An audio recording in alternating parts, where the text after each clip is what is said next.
నేను స్నేహ ప్లాన్ చేసి రూబిన్ని హత్య చేయడానికి ఎదురు చూస్తున్నాము. అతను ఎప్పట్లాగే పని ముగించుకున్నాక ఫ్లాట్కి వచ్చాడు. తను లోపలికి వస్తున్నప్పుడు అతను కంట పడకుండా నేను లోపలికి వెళ్ళి దాక్కున్నాను.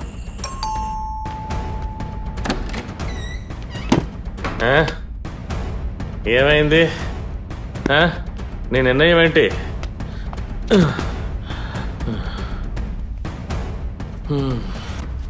ఏంటి సమాధానం చెప్పు. నేను చెప్పాను కదా నేను చెయ్యనని. ఇలా ప్రతిసారి చెప్పడం నాకు చాలా చిరాగ్గా ఉంది.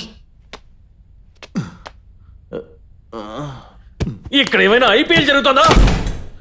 వచ్చాడు పెద్ద పోటుగాడు.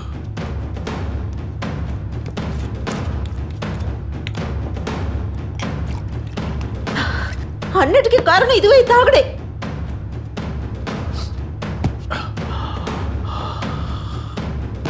రేపు నువ్వు జీవంతో ఉంటావని మాటిచ్చాను. అప్పు తీర్చడానికి భార్యని పంపిస్తున్నావే, నీకు సిగ్గు కాలేదు? లేదే, నాకు సిగ్గు లేదు. ఇంతకాలం నాతో కాపురం చేసేవే అర్థం కాలేదా? అంత ముఖ్యమైతే నీ ప్రేయస్ ఉంది కదా, తీసుకువెళ్ళి దాన్ని తాకట్టు పెట్టు. ఏం పోగుతున్నావు నువ్వు? నిన్ను నీకు వాళ్ళ గురించి చెప్తే పడుచుకుని వస్తుందా? కట్టుకునే భార్య అంటే నీకు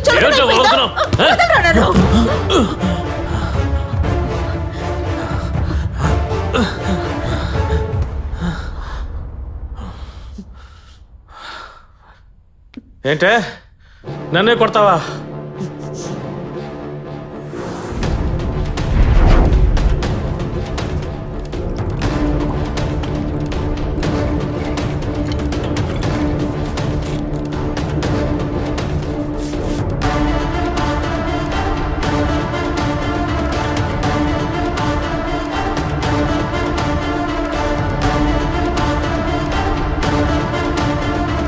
అతను మత్తులో ఉన్నాడని తెలుసుకొని మా ఇద్దరి ప్లాన్ ప్రకారం నేను కార్ తీయడానికని బయటికి వెళ్ళాను. ఉన్నట్టుండి రూబిన్ లేచి స్నేహాన్ని కొట్టసాగాడు. తనని కాపాడదామని నేను వెళితే రూబిన్ నన్ను తోసేశాడు. చేతికి దొరికిన ఫ్లవర్ వాస్ తీసుకొని అతని తలపై బలంగా కొట్టాను. స్నేహ స్నేహ ఏం కాదు, భయపడకు. నేను వెళ్ళి బండి తీసుకురానా? ఓకే.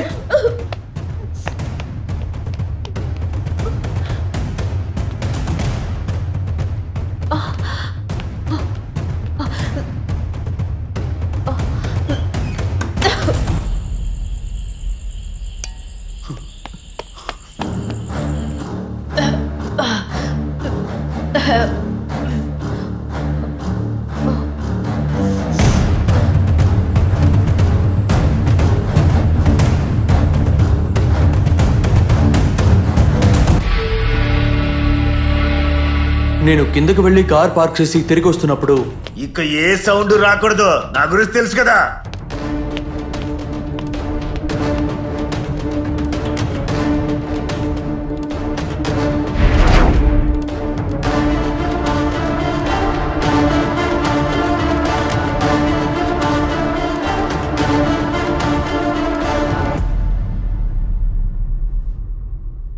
స్నేహాన్ని చంపి రూబిన్ తప్పించుకున్నాడన్న విషయం తెలిసి అతని కోసం నేను బయటికి వెళ్ళాను.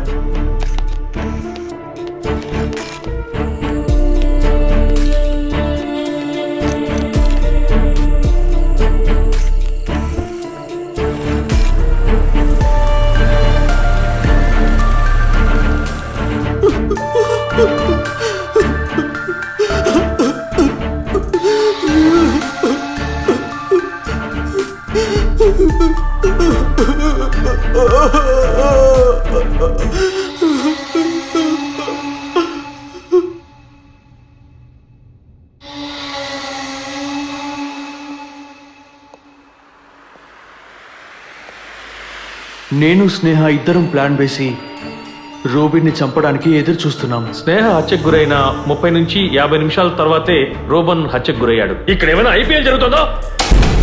ఆ సమయంలో లిఫ్ట్ లో నుండి ఇద్దరు బయటకు వస్తున్నారు. అక్కడున్న వాళ్ళ కోసం వచ్చుంటారు అనుకున్నాను సార్. రోబన్ గోళల్లో మనకు దొరికిన బ్లడ్ శాంపిల్స్ ఖచ్చితంగా స్నేహవే. రోబన్ గోళల్లో దొరికిన బ్లడ్ శాంపిల్స్ అవి స్నేహవే. సార్, కిరణ్ చెప్పింది నిజమే అంటారా? రూబనే స్నేహాన్ని చంపేసి ఉంటాడా? ఒకవేళ అది నిజం కూడా అయి ఉండొచ్చు. అలా జరుగుంటే స్నేహాన్ని చంపడానికి ఉపయోగించిన కత్తి ఎక్కడ? అంతేకాకుండా రూబన్ని చంపింది ఎవరు? మరైతే అసలు ఆ హత్య ఎవరు చేసుంటారని మీకు అనిపిస్తోంది సార్? ఇప్పటి వరకు మనకు దొరికిన ఆధారాలు చూసుకుంటే ఆ టైం గ్యాప్లో అక్కడ ఉన్న ఏ ఒక్కరైనా ఆ హత్యని చేసుండొచ్చు. స్నేహ హత్య చేయబడింది దాదాపు 11:35 మధ్యన. కిరణ్ చెప్పిన దాన్ని బట్టి కిరణ్ బయటికి వచ్చినప్పుడు స్నేహ ప్రాణాలతోనే ఉంది. సీసీటీవీలో ఆ సమయం క్లియర్గా ఉంది. రౌడీల దగ్గర నుంచి దొరికిన వీడియోలో జార్జ్ అక్కడ ఉన్న సమయం కూడా క్లియర్గా ఉంది. ఆ సినిమా వాళ్ళు చెప్పిన ప్రకారం వాళ్ళు కిందికి వచ్చినప్పుడు తలుపు మూసే స్నేహాన్ని వాళ్ళు చూశారు. కానీ నా ఉద్దేశ ప్రకారం రూబన్ని రౌడీలు ఎత్తుకెళ్ళినప్పుడు జార్జ్ రావడానికి మధ్యలో స్నేహకి వ్యతిరేకంగా ఉన్న ఎవరో ఒకరు అప్పుడు అక్కడ వచ్చుండాలి. అతనే అంతకుడు అయి ఉండాలి.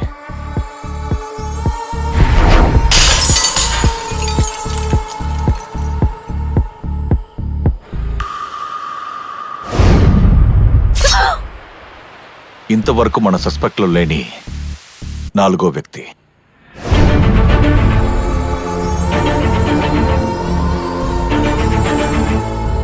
సార్, నేను కిరణ్ని జామీన్లో తీసుకెళ్తాను. లాయర్ ఇప్పుడు వస్తున్నారు. కిరణ్ నేరాన్ని ఒప్పుకున్నాడు. మేము ఎఫ్ఐఆర్ ఫైల్ చేశాం. ఇక మేము ఏం చేయలేము. అతన్ని మేము కోర్టులో హాజరుపరుస్తాం. మీరు అక్కడికే వచ్చేయండి.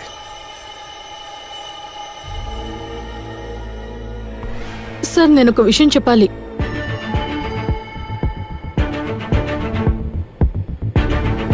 ప్రతి భర్తకి ఒక చెడ్డ అలవాటు ఉంటుంది.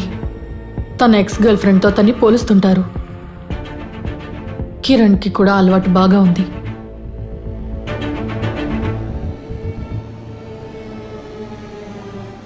మొదట్లో నేను దాన్ని పెద్దగా పట్టించుకోలేదు. రాను రాను స్నేహ అన్న పేరు వింటేనే నాకు ఇరిటేషన్ వచ్చేది. ఎప్పుడు చూసినా కిరణ్కి తనంటేనే ఎక్కువ ఇష్టం ఉండేది.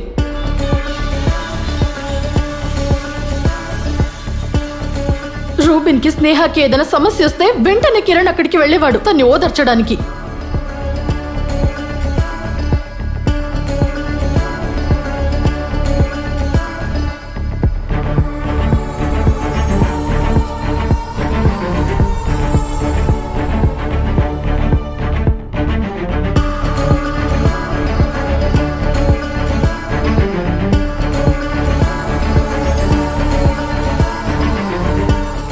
అతను నన్ను కాదని స్నేహతో సన్నిహితంగా ఉన్నప్పుడు నన్నేం చేయమంటారు?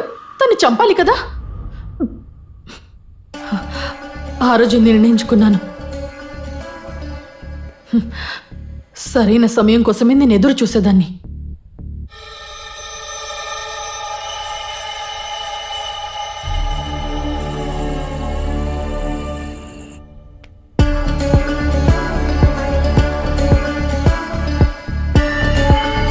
ఇక్కడ ఏమైనా ఐపీఎల్ జరుగుతుందా?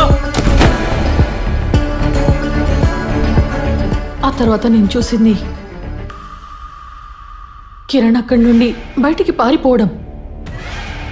అప్పుడు ఆ రోజు అక్కడ జరిగిన గొడవలో రూబిన్ వాళ్ళని చూడకూడని పరిస్థితులు చూశాడని నాకు అర్థమైంది. ఈ సమయం కోసమే నేను ఎదురు చూశాను. ఈలోపు బయట నుంచి 2 వ్యక్తులు వచ్చి రూబిన్ని వాళ్ళు ఎత్తుకుపోవడం నేను చూశాను. అక్కడ ఏం జరిగిందో నాకు అర్థం కాలేదు. స్నేహ ఫ్లాట్లో ఒంటరిగా ఉందని నాకు అర్థమైంది. అండ్ ఐ న్యూ ఇదే సరైన ఛాన్స్.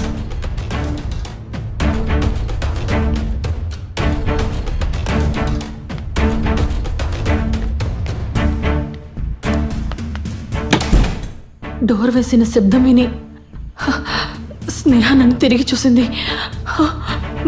నా చేతిలో ఉన్న కత్తిని నేను చాలా వేగంగా విసిరాను. తన గొంతు గీసుకొని రక్తం కారసాగింది. ఆ తర్వాత తను సోఫాలో స్పృహ కోల్పోయింది. హస్బెండ్ని కాపాడడానికి మీరు చెప్పిన కథ నాకు నచ్చింది. కానీ అది వర్కౌట్ అవ్వలేదు కదా. ఇది కథ కాదు. This is the truth. నేనే చేశాను. నేనే స్నేహాన్ని చంపాను.